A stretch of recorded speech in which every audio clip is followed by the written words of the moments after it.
fool us, card tricks have stumped Penn and Teller more than anything else. So tonight, we've got a special challenge for them.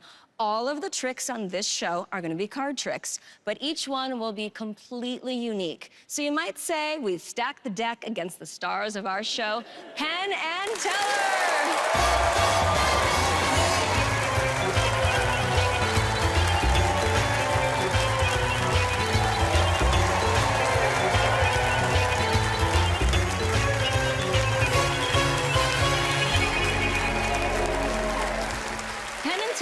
To play the hand they're dealt and risk handing out the Fool Us trophy to any magician who fools them.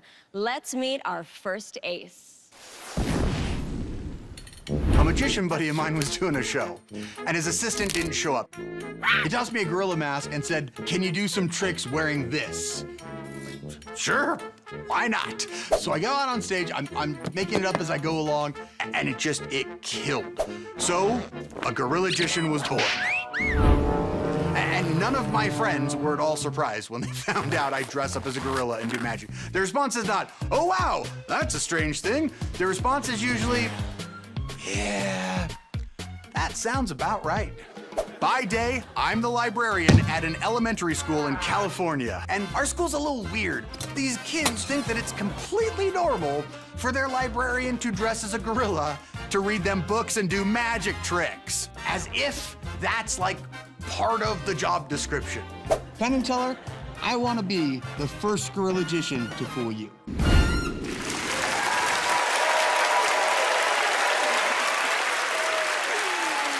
Let's welcome the one and only Harry the Gorilla-magician. Hi, Harry. Hello, how are you? Great. Hi, boys. Wonderful. As the world's most famous gorilla-magician, which is a totally real, not at all made-up title, a lot of my fans will come up and they'll give me stuff. And I brought some of that here. I thought maybe, Brooke, you and I could play a little mind-reading game. Oh, yeah, okay. There's all sorts of weird stuff in here. We got the pencil. We have a dollar. We have a candy bar, at least the wrapper. We have a phone. We have some keys. Mm-hmm. You know, on second thought, he may have just been asking me to hold these. I'm sure it's fine, I'm sure it's fine. Brooke, what we're gonna have you do, you're going to select one object from the box, show it to everybody, and then hide it someplace where I can't see it. But before you do that, I'm gonna ask Penn to place your hands over my eyes. This is very important because Do I stand up? no, you can do it right there. Because if I see the object that Brooke picks, it's no longer a mind-reading trick, it's more of a mind-numbing trick. So, yeah, you can come in right here, right under the glasses. Oh, yeah, that's Should I do it now? Yes, whenever you're ready, Okay. Brooke.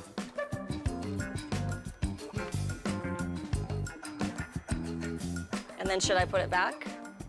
You can hide it wherever you want. Oh, just hide it. And then, Penn, whenever she's done that, you can take your hands off my eyes. You have very soft hands for a human. You all set, Brooke? I'm done. Yeah, sorry. Wonderful, wonderful. Thank you, Penn. Now, I will do the ancient gorillas in the mystical mind-reading technique. Okay. But I'm not just putting my reputation on the line. No, no, no. I am putting some skin in the game. Yeah, that's right. Brooke, if I am unable to correctly guess the object that you chose, you can have my pocket banana. Wow. I'll even give you the good part. Wow. Yeah. Well, okay. Yeah, this just got serious, all right? Now, I will attempt to read Brooke's mind using an ancient deck that has been passed down from gorilla to gorilla, generation to generation. I'll tell you, I see you eyeing the cards, and to answer your question, yes, they are marked. Yeah, just by looking at like the back of this one, I can tell that it is a banana. Yeah, and this one right here, also a banana. Yeah, and this one, pineapple. No, I'm just kidding. It's a banana. They're all bananas. It's all banana. I mean, what do you expect? It's created for gorillas. And if you want to tell a gorilla's fortune, the best news you can possibly give them is that their future is filled with bananas. And so this works for every conceivable gorilla situation. We'll see if it works here for Brooke. To do this, I'm going to do the magic monkey mumbo jumbo mix of mayhem. Yes, yeah, that's right. I am going to, right in front of your very eyes, mix face up bananas. Maybe into face down bananas. Yeah, into face up bananas and into face down bananas. Now, this is very technical. I need complete and utter silence. Looking at you. Penn, tell her you're doing great, buddy. All right, here we go. Yeah, you people are witnessing history for the first time on network television. A gorilla is mixing bananas. Yeah, eat that, Coco. Sign language, any gorilla can do that. Now, Brooke, if you would, will you place your hand on top of the deck and think of the object that you chose? I don't know that this does anything, but I've seen a lot of magicians do it, and it gives it a little bit of pizzazz, right? Yeah, that's great. Brooke, you're doing wonderful. All right, now, that's great, Brooke. Now, if I did the shuffle correctly, even though we mixed bananas face up into face down, bananas going this way, bananas going that way, bananas coming together, bananas split. Banana split. I'm sorry. Somehow, only a few bananas will be face up. And these bananas will tell us the object that Brooke chose.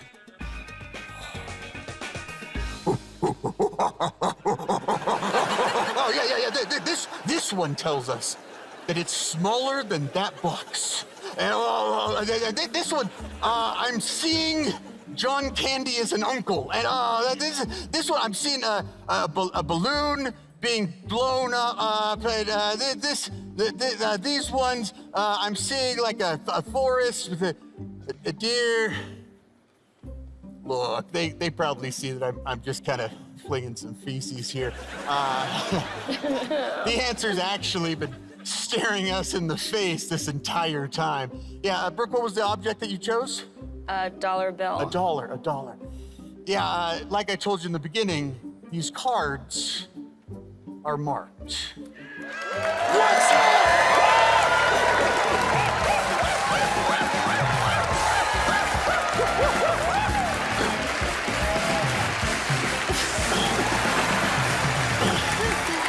Harry the Gorillagician!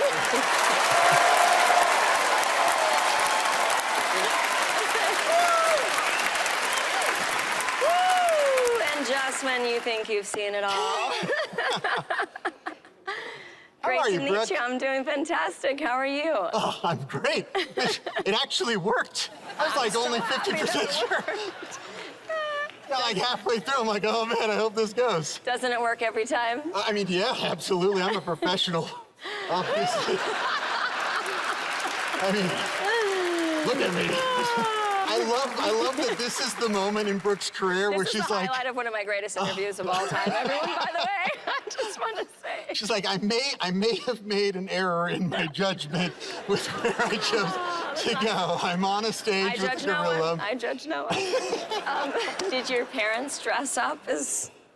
No, I'm telling you, if you met my parents are like the most normal, lovely people in the world. Everybody loves them, and they go, and this is our son. I mean, my brother's a lawyer, my sister's a teacher, my other sister's a nurse, and I'm their favorite. And they're a gorilla.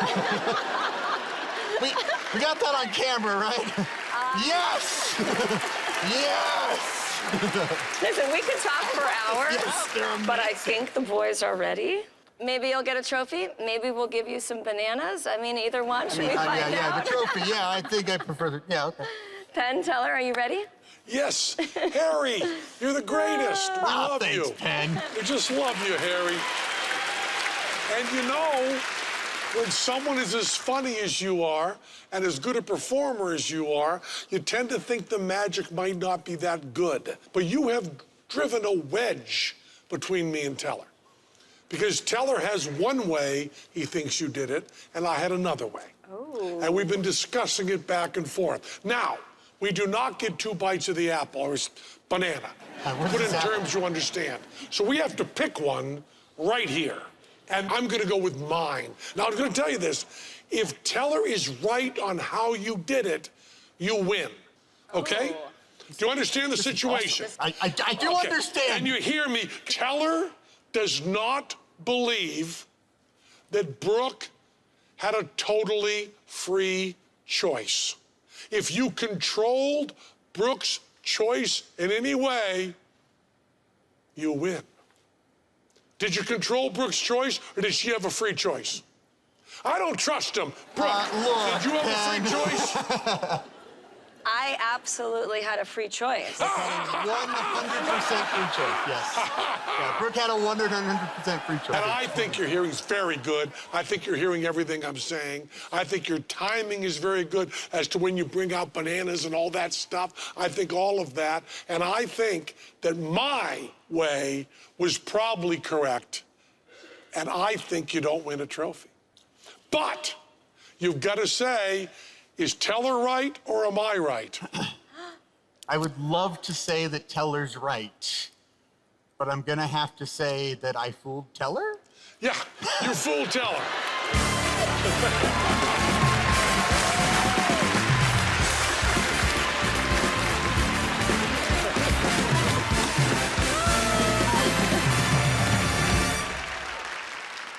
I'm really confused. But you did not fool me, so you don't get a banana-loving trophy. Harry the Gorilla Magician, everyone. Thank you, Harry. Oh my God. Tonight's finale will be performed by Penn and Teller, but they've got to bust some more tricks first when we come back.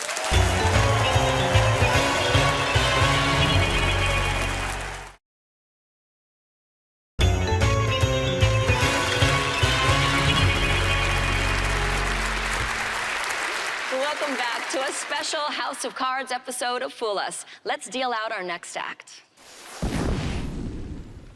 I am Nicolas Wibbs from France. Donc j'étais adolescent et je jouais au foot, c'était vraiment ma passion. Et puis un jour, je me suis blessé et donc j'ai été immobilisé pendant 6 mois. C'était la catastrophe. Et là, j'ai découvert la magie et ça a changé ma vie. Et je faisais de la magie classique avec des cartes, avec des pièces. Le destin s'est encore mis devant moi et en me baladant sur Internet, j'ai tombé sur un truc qui m'a donné une idée qui a changé ma vie. Dans les 24 heures, j'ai acheté tout l'équipement, j'ai mis ça sur mon bureau et ça m'a ouvert l'esprit pour faire de la magie complètement différente. Et là, je viens avec les meilleures idées pour essayer de fouler Penn and Teller. Fate brought me here, but am I fated to fool you? We'll see.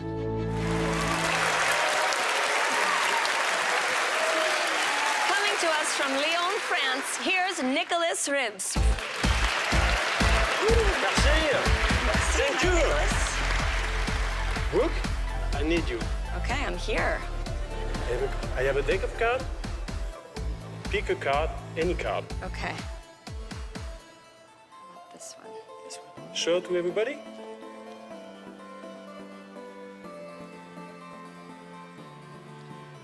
Okay. It's okay.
Nicholas Ribs.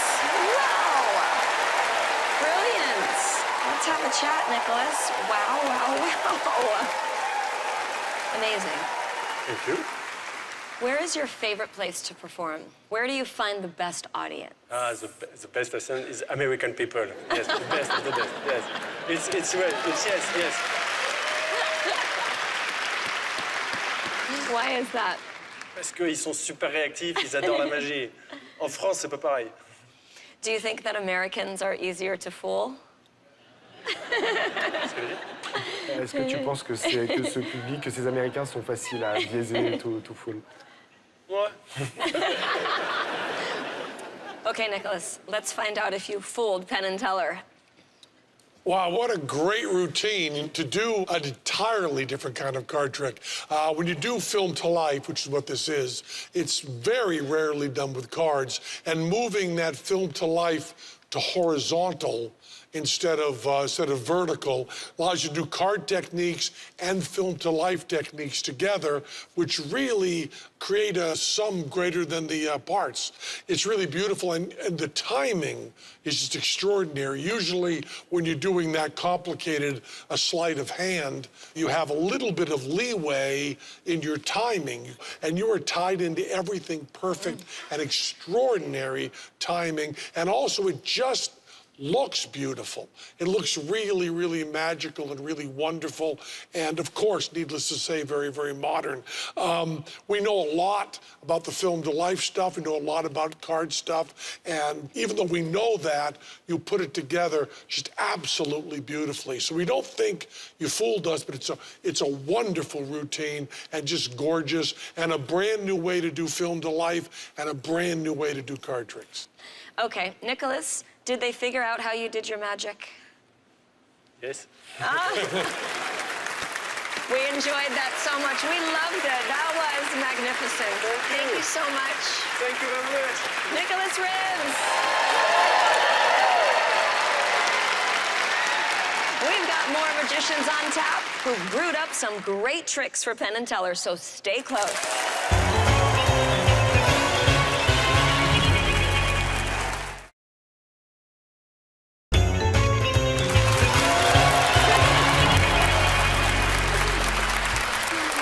Welcome back to our House of Cards special. It looks like we've got ourselves a joker, and this joker is wild.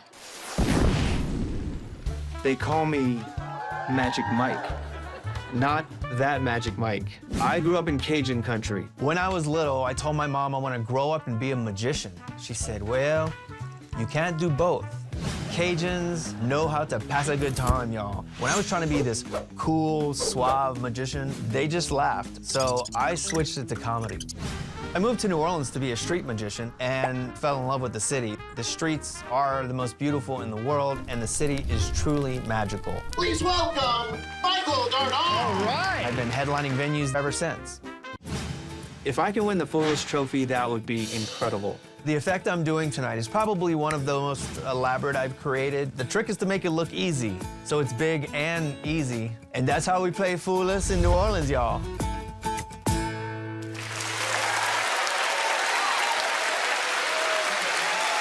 Here comes Cajun sensation Michael Dardant. Hi. Hello. Thank you so much. It's a pleasure. Wow, what an honor it is to be here. I am from New Orleans, so I'm a little nervous because it's been a while since I performed for a crowd this sober. But hey, we're in Vegas. You never know. Brooke, believe it or not, I actually got to see Penn and Teller perform in New Orleans, and I wanted to have a playing card autographed, but we went out the side door to try to beat the crowd, and they didn't let us back in the theater, so I could see two of my heroes through the glass about the same distance they are now, but I couldn't get to them. And then right then, this drunk guy grabs my deck, and he goes, "Hey, you magician, let me shuffle the cards." And I have no idea why, Brooke, but this is what he did. He shuffled the cards face up into face down, which is the worst thing you could do for a magician because you have no idea like what direction any card is facing. And then he says to me, "Final card now," which was weird because he hadn't picked one. Right. Yeah. Fortunately, since I'm a magician, naturally I had with me a dimensional portal. All I did was place the cards into the dimensional portal, and then I asked the guy, if you had picked a card, what would it have been? And he yelled a playing card in my face. Now I'm curious because Penn and Teller were there. Perhaps, is it possible that subconsciously you remember hearing a drunk guy yelling a playing card outside the theater in New Orleans? And if so, what might that card have been? 6 of diamonds.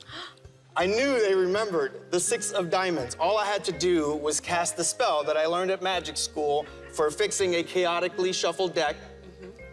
Deculus Reparo.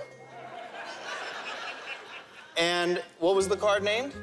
6 of diamonds. You'll notice that all of the cards are actually now completely unshuffled except for one card. So if you look through, all the cards are completely unshuffled. Well, there is actually one still shuffled. Would you be so kind as to show that to the crowd? Absolutely. And that is indeed the 6 of diamonds. Wow. Now, Brooke, I'm gonna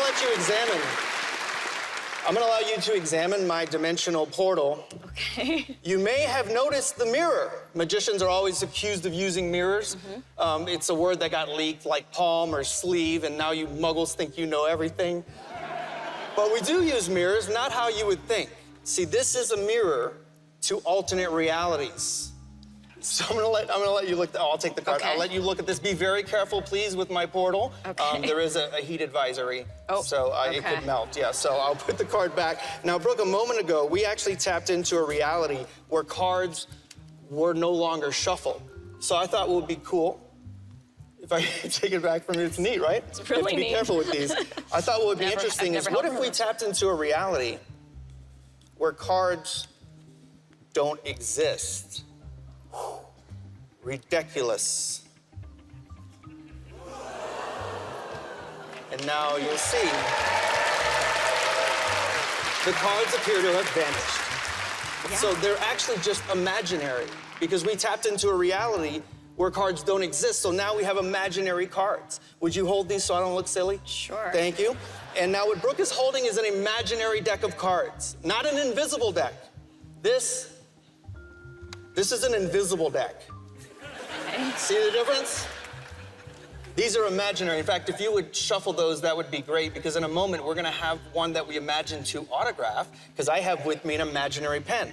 And this could be any color we imagine. So I have, Brooke, you can choose. I have red, Okay. blue, green. Blue, please. Blue is great. The black one dried out. So blue. This imaginary pen is a blue one. Let's recap. Okay. Now, I will take those back from you. Actually, you're gonna need to hold on to my portal. So I'm Okay. gonna give you the dimensional portal. With your left hand, if you would, just please hold that carefully. Okay. And then I'll take the cards. With your right hand, you're gonna select one. Okay. Now, obviously, there's nothing to see. Cards don't exist, but if I turn them face up, then you can start to visualize them because I have a vivid imagination, so you'll see what I'm seeing. Okay. So, for example, 4 diamonds, I see it. okay? Jack of clubs. Good. 5 of hearts. Sure. You see it. What color is the 5 of hearts? Red. It's working. Beautiful. So, Brooke, as I Okay. go through the cards, I want you to reach in and grab one, all right? Okay. So there's the 2 of diamonds, there's the 4 of clubs, there's the 9 of clubs, there's this Now? 7 of, whatever, 7 of spades, 2 of hearts. Oh, that's a good one, 2 of hearts. Oh, that was the 3 of clubs. So deuces are wild, by the way. Ooh. Yeah. Oh, don't show me the 2 of No, hearts. no. Yeah. Okay. I Look, I'm won't. kidding. They were face up. Well, I know, but you said Yeah, not to show no, you, so so- I'm just following instructions. The important thing is that you're imagining one card out of all of these, and I want to make sure the camera can pick up that there's no markings on the back of these imaginary, no markings. They're not gimmicked at all. So if you're imagining the 2 of hearts, I can get rid of all of these. Okay. And now, hold it up so everyone's imagining the card. And now, if you would, please toss the card over to Teller. Teller, if you would snatch the imaginary card out of the air with skill. Nice catch, Teller. And I will toss you as well the imaginary pen, if you could catch that for me, perfect. And now if you would just autograph the card for me. The face. Make sure it's the face, yeah. And then if you could pass that over to Penn when you're finished, and we'll get 2 imaginary autographs on that. Love it. And if you could toss me the pen first, that'd be great. Oh, got it, okay, good. And if you could toss me the card. Whoa, almost Nice dropped. catch. Could you imagine? No. Okay. There's only one thing left to do, and that is to place the imaginary card into the dimensional portal, and of course say the magic words, Apiro, chosen cardo, for real though. It's better if you imagine smoke. Okay, okay. And you'll see that one card does appear in the portal.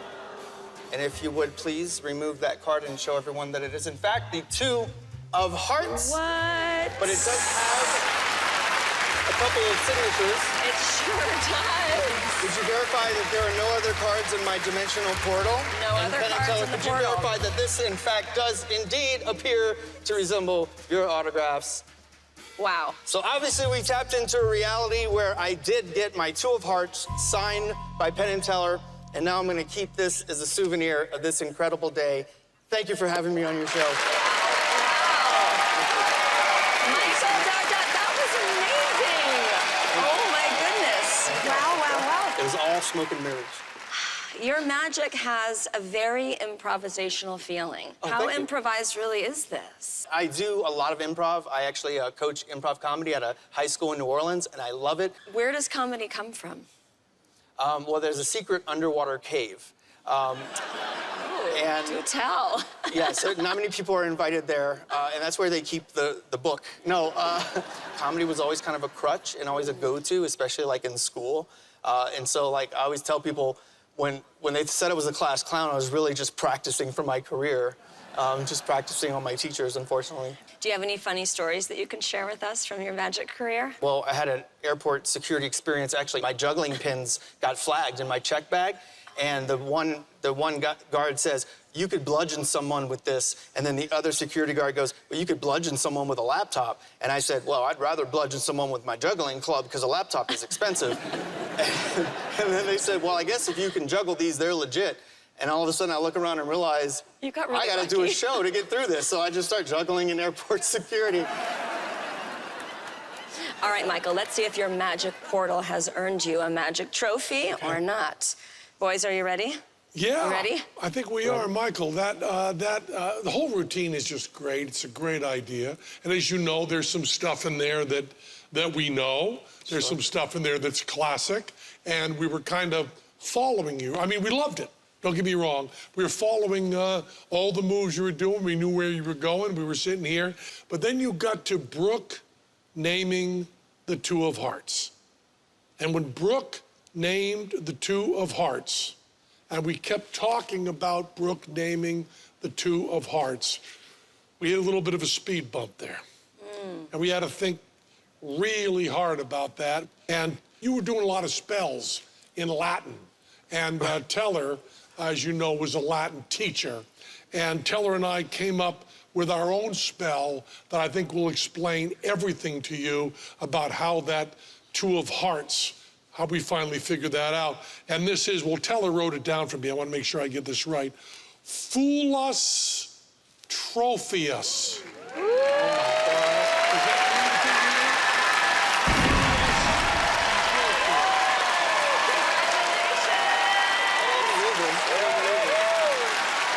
Michael Dardat, everyone! We have a cooler. Congratulations, well done. Michael Dardat! You're welcome. Thank you so much. That was fantastic. Michael Dardat just snagged a trophy, and more magical wonders await after this commercial break.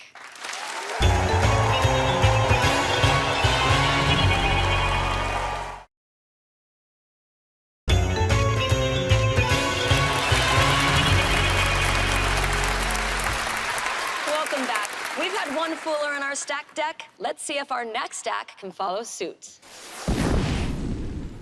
I might be the luckiest magician alive. My dad gave me a used magic kit where the instruction manual was missing. I had to figure out how things went together and then how to make them work. I was fascinated. It made the tricks personal in a way a new kit couldn't. That was my first lucky break. I was lucky to live in Lakewood, Colorado, too, where a kid could get a job doing magic on a golf course or in a restaurant. Family places. And I'm still a family guy. There was a magic shop in town, lucky again, and I got a job working there, and I got paid to play.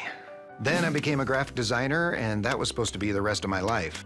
And then my wife got pregnant. Most people grab for security in a moment like that, but she just said, our lives just changed forever. I think it's time you chased your dream. My son was born on New Year's Day, and it was like a message to a man starting over. I've made my life in magic ever since. Lucky, lucky, lucky me.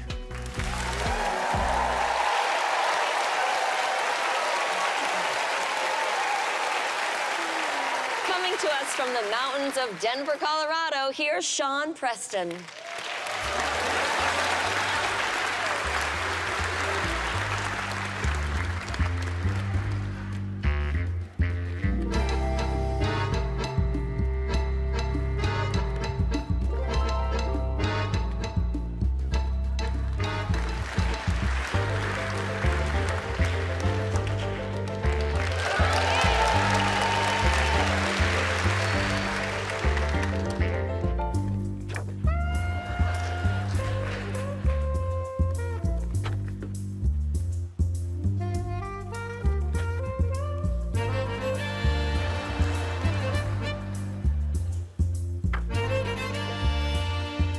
We'll see. Okay. No, we did not. Okay.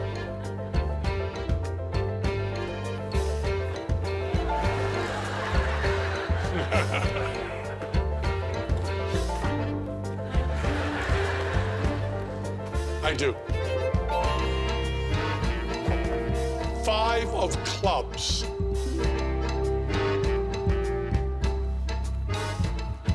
Yes.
Sean Preston, everyone.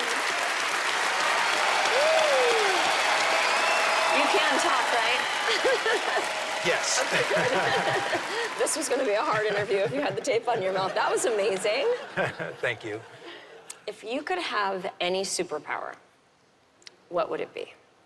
I think it'd be pretty awesome to do real magic, you know? What does that mean? Snap your fingers and stuff happens. That'd be pretty great. And that's our job as a magician, is try to make it as perfect as possible, you know, to sit Yeah. back and look at all the little holes that you can fix. And, you know, I always say never underestimate the lengths a magician will go to fool you. Sure. Okay, Penn and Teller have been silent long enough. Let's find out if they figured out your trick. That was great, Sean. Just great. It's Thank so you. funny and goes all the way through and keeps moving. And a real surprising ending. There's a real strong mislead that was fabulous on that. And it was a very humbling experience for me, who has made my living for 50 years talking in a magic show. And you had everything you needed right there on those cards. So didn't kind of need me at all. It's a wonderful routine, and really great all the way through, and big laughs and really good magic. And you're at a little bit of a disadvantage because our mentor, Johnny Thompson, was pushing for Teller to do a slightly different version of that in our show forever. So we talked about it, and our good friend Matt King also did a very similar trick to this. So we've done a lot of thinking about this trick that puts you at a slight, or actually at a major disadvantage with a wonderful, wonderful trick that we really dug and really enjoyed and the audience loved. But I'm afraid because of Johnny Thompson and Matt King, don't blame us. Because of Johnny Thompson and Matt King, I don't think you fooled us. Matt King's Sean, fault. did Penn and Teller uncover your magic method? I have to say, you know, they're pretty smart. I think they got me. We really so enjoyed much. that. Fantastic job. Thank you very much. Thank you so much. Thank you. Come back and see us. Thank you. Sean Preston, everyone. Knock, knock. Who's there? Penn and Teller are at our doorstep, and we'll let them perform when Fool Us returns.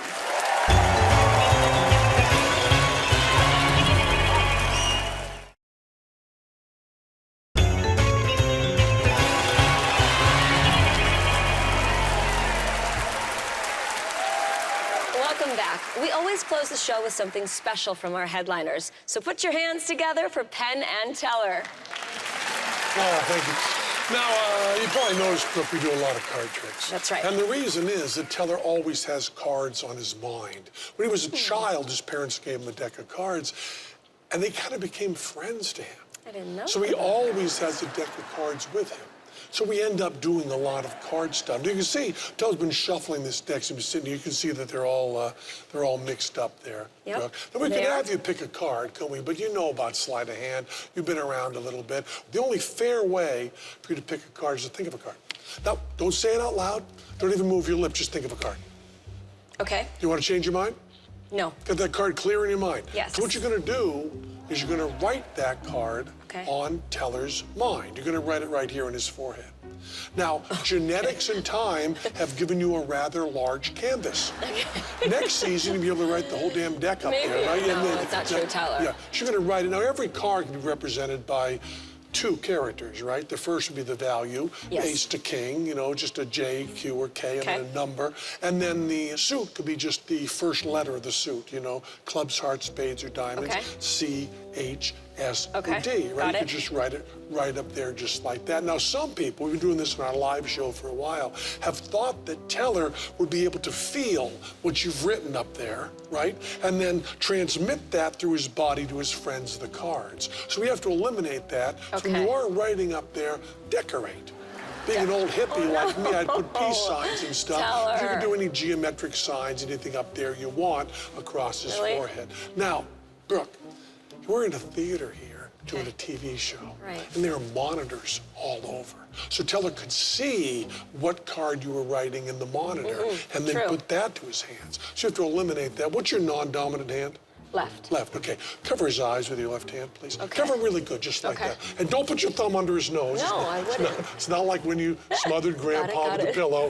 Nothing like that. Come right up Okay. there. And then you're going to write right up there. Teller, and then write really? On his forehead? Yeah, right on his forehead. Centrally confused. Sorry, him, Teller. Brooke. Try to confuse him. And the suit or the letter? The splitter of the suit. All right. Sorry, Teller. Now, don't pull your hand away. Just Okay. now, I'll look where his eyes are and make sure he doesn't see there, right? Right, he Now, can't see. Look, good. He's going to find it quick. Really? Yep. He's got a sense of it. This Keep one your is hands gonna blow my mind. Teller, come on, Teller. He's got it. Nope, he doesn't have Uh-oh. it. He doesn't have it. No. Oh, he's got it now. He's got it now. He's trying to see a monitor. Be careful. He's trying to see a monitor. No, he can't He's see. trying He to see. can't see. He's He trying to can't see a monitor. Stay with him. Stay with him, Brooke. He's Okay. attacking me. No peeking. Okay. Stay on him. Stay on him. Stay on him. I'm on it, Stay I'm on him, on Brooke. it. Stay on him. Stay on him, Brooke. Stay on him, Brooke. Okay. Yes, Brooke. Perfect. Right there. Tell you, if you put half the deck up there, it's way. no trick at all. Way. Now, you did all that decoration in case people couldn't read it. What card did you just think of, Brooke? 9 of diamonds. The 9 of diamonds, it looks something like that right there. No way. Whoa. You guys never cease to amaze me. We've got to head out, but don't miss our next episode when Fool Us returns.